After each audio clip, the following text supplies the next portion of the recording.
Messer Marco Milione, ili prevedeno Marko koji se razbacuje milijunima, nazivali su Talijani jednog od najvećih svjetskih putnika, Marka Pola, vjerujući da je izmislio većinu svojih nevjerojatnih pustolovina iz egzotičnih istočnih zemalja. Do samoga kraja života, 8. siječnja 1324.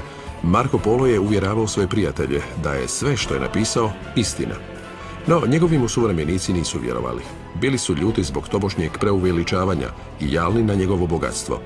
Prihvatili su tek tjesteninu koju je naučio spravljati u Kini i koju je donio u Italiju i Europu. Smatra se da je Marko Polo rođen na otoku Korčuli, iako oko toga ne postoji konsenzus. Njegov otac i strici bili su venecijanski trgovci koji su igrom slučaja došli do dvora mongolskog kana Kublaja, jednog od najmoćnijih vladara tadašnjega svijeta. 20 godina poslije, 1271. braća Polo krenut će natrag u Kinu i sa sobom povesti i 17-godišnjega Marka. Kublaj Kan je zavolio Marka, pa ga je postavio za svoga tajnog savjetnika, a poslije i za namjesnika jedne pokrajine. Marko Polo živio je na mongolskom dvoru punih 17 godina i za to vrijeme proputovao i upoznao velik dio Azije, koju je opisao u svome putopisu, što su ga suvremenici nazvali milijun. Nakon 24 godine vratio se u Europu.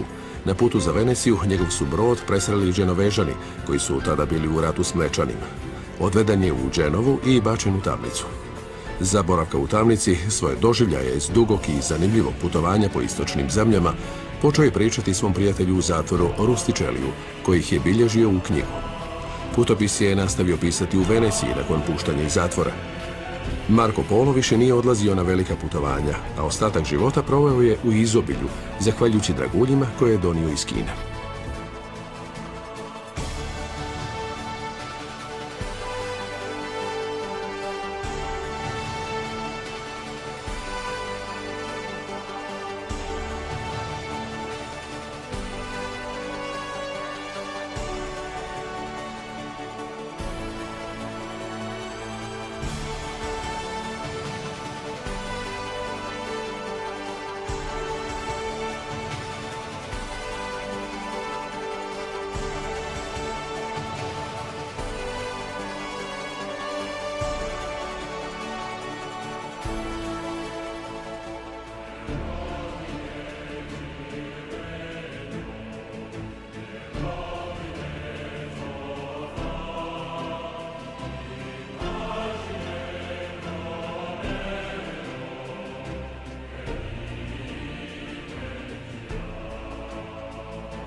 Dok je Kristoforo Kolumbo tražio zapadni put koji vodi do obala Indije i tajanstvene Kine, Portugalci su uporno išli za svojim ciljem.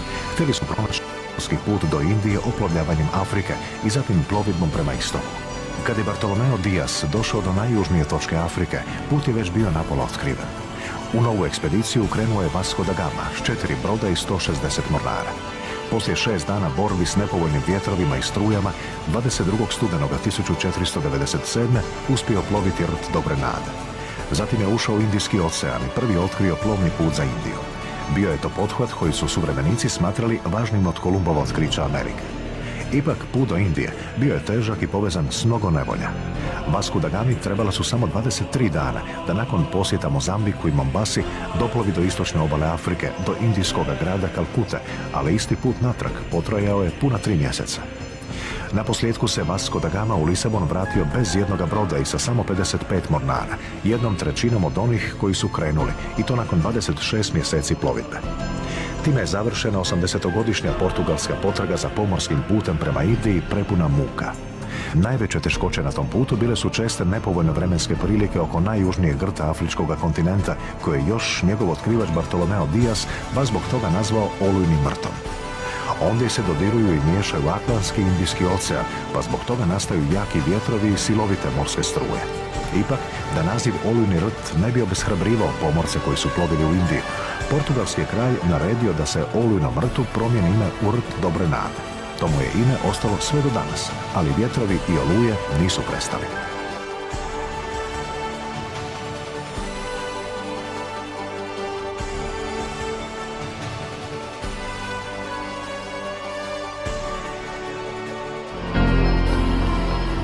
U noći između 11. i 12. listopada 1492. mornar Rodrigo de Trajan primijetio je obrise obale koja se jasno ocrtavala na mjesečini. Njegov uzvik, a zatim hitac i stopa, probudio je posade svih triju brodova Kolumbove pomorske ekspedicije. Španjolci su kao očarani promatrali zemlju s druge strane svijeta. Kad se razdanilo, Kristofor Kolumbo stupio je na tlo koje je nazvao San Salvador. Iako je bio uvjeren da je iz Europe stigao do Azije ploveći u smjeru zapada, ispostavilo se da je otkrio novi američki kontinent. Veliki pomorac, istraživač i pustolov Cristoforo Colombo ili Cristobal Colon, kako su ga zvali Španjolci, i danas, 500 godina nakon smrti, ostaje u povijesti zapamćen kao čovjek koji je otkrio Ameriku. Kad je umro 20. svibnja 1506. godine, vjerovao je da je otkrio Indiju, a povijesna je nepravda što je otkriveni kontinent dobio ime prema Amerigu Vespuciju. Kristofor Kolumbo rođen je u Genovi 1451. godine. Posvetio se životu trgovačkog pomorca. Rano je sanjario i stvarao planove o velikim putovanjima. Kad je konačno dobio potporu španjolskog dvora, Kristofor Kolumbo imao je hrabrosti s trima krhkim brodovima, Santa Marijom, Pintom i Ninjom, krenuti u nepoznato. Poput onodobnih znanstvenika, vjerovao je da je zemlja okrugla i da će, ploveći na zapad, stići do Indije i Kine na istoku. Na prvom putovanju otkrio je San Salvador, zatim Kubu, Haiti i Atilsko otočje, te obalu Južne i Srednje Amerike. Sve te zemlje preuzela je španjolska kruna i poslije drugih otkrića od njih stvorila svoje kolonijalno carstvo. Posljednje putovanje u Ameriku od ukupno 4 bilo je kobno za Kolumba. Obolio je i umro, sam i zaboravljen od svih. Iako mu je na početku španjolski dvor dodijelio naziv admirala, posljednji mjeseci njegova života bili su obilježeni bolešću i pokušajima da mu se vrate oduzeti ugled i privilegije. Slavnog su pomorca pokopali u franjevačkom samostanu u Valjadolidu. Nakon 3 godine su ga prenijeli u samostan u Sevilji, zatim u Santo Domingo u Dominikanskoj republici. No, Španjolci su ga prenijeli na Kubu i opet u Španjolsku. Naposljetku više nitko nije znao gdje se zapravo nalazi Kolumbovo tijelo. Iskapanjem i DNK analizom njegovih i kostiju sina Dominga tek će se sada utvrditi gdje se nalaze posmrtni ostaci pomorca koji je zadušio svijet.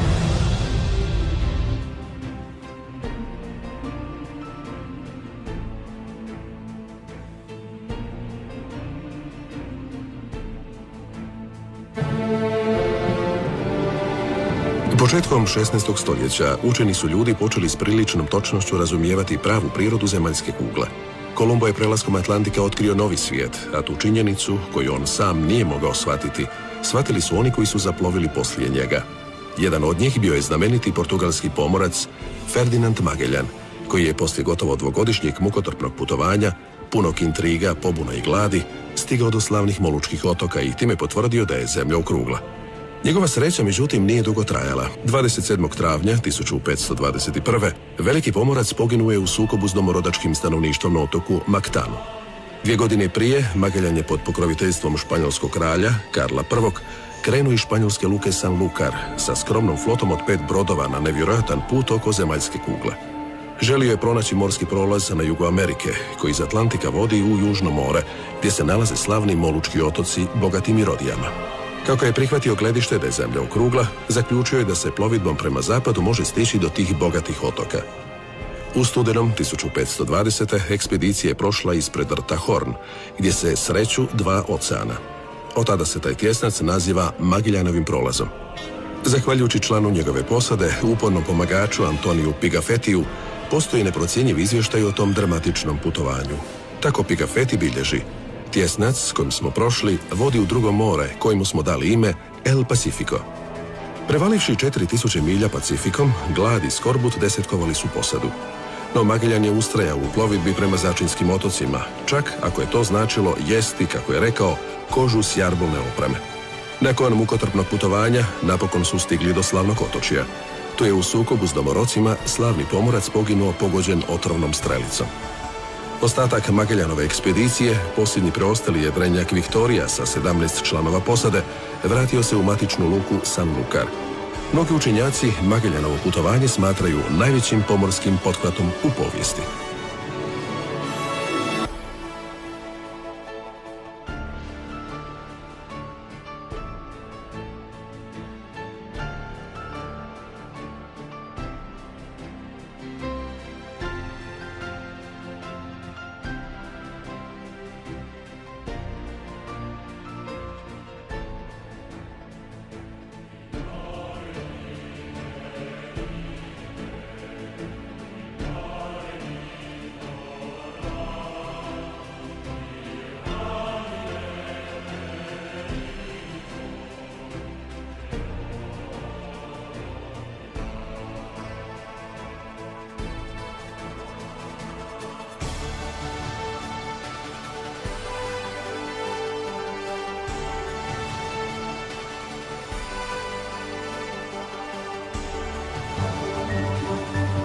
Povijest ne pamti pothvat u kojem je tako mala grupa osvajača pobijedila tako veliku silu kao što je to bio slučaj u Cortezovu pohodu na carstvo Azteka.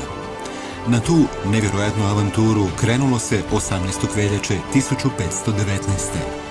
Nakon što su do Španjolaca na Kubi došle nepouzdane priče o velikom i bogatom carstvu na zapadu, guverner Kube Diego Velázquez imenovao je Hernana Corteza zapovjednikom i bogato opremio ekspediciju. Na put je krenuo s 506 vojnika, 16 konja te nekoliko topova. Najprije se iskrcao uz obalu Jukatana, a potom je malo sjevernije napravio uporište, kasni Veracruz. Ondje mu se javilo izaslanstvo astečkog vladara Montezume, kojega je pozvao u svoju prijestolnicu Tenochtitlan, današnji Ciudad de México. Bilo je odmah jasno da je to golemo i mnogoljudno carstvo, kojem šačica Španjolaca ne može ništa. No, Cortez se pokazao iznimnim vođom i poznavateljem ljudskih duša. Trenutačno shvativši bezizlaznost svoje ekspedicije, pokazao je odlučnost i dao zapaliti sve svoje brodove, čime je onemogućio svaki razgovor o uzmaku. Moglo se ići samo naprijed. Prihvativši Montezumin poziv, došao je u srce carstva i spretno zarobio astečkog vladara, koji je pri povlačenju Španjolaca iz grada bio ubijen. Potom je iskoristio neprijateljstvo susjednih naroda prema Astecima, te je, sastavivši brodove na jezeru, koje je okruživalo moćni Tenochtitlan, stavio grad pod opsadu. Naposljetku je, u kolovozu 1520. zauzeo cijeli Meksiko. Guverner Perua, španjolski konkvistador Francisco Pizarro, poginuo je 26. lipnja 1541. poslije pustolovnog života u kojem je pokazao zlu ćud tadašnjih španjolskih osvajača Južne Amerike.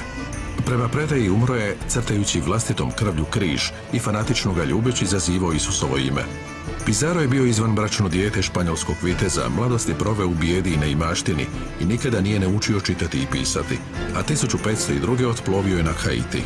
Napredujući u službi španjolskog kralja, Karla V, Pizarro je sve češće vodio ekspedicije u dotada neistraženu Južnu Ameriku.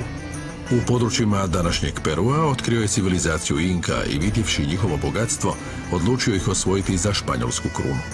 Zahvaljujući unutrašnjoj slabosti države Inka, tijekom 1533. osvojio je Peru, gdje je 2 godine poslije osnovao grad Limu. Naivni Inke mislili su da su Španjolci Božja djeca, te su ih srdačno prihvatili i ugostili. Pizarro i njegovi vojnici na gostoljubivo su uzvratili tako što su pobili gotovo sve domorodačke vođe, a njihova glavnog poglavica Atahualpu zarobili. Atahualpa je kao otkupninu za svoj život ponudio napuniti jednu veliku prostoriju zlatom i još 2 manje srebrom. Pizarro je prihvatio prijedlog, ali je ubio Atahualpu kad je vladar Inka ispunio obećanje. Nakon toga Pizarro je postao neograničeni gospodar Perua, uklanjajući svakoga tko bi mu osporio vlast. Tako da ubiti i svoga dugogodišnjeg sudruga Diego de Almagra. U ratu koji je slijedio, Almagrov sin je provalio u Limu i smaknuo okrutnog španjolskog konkvistadora.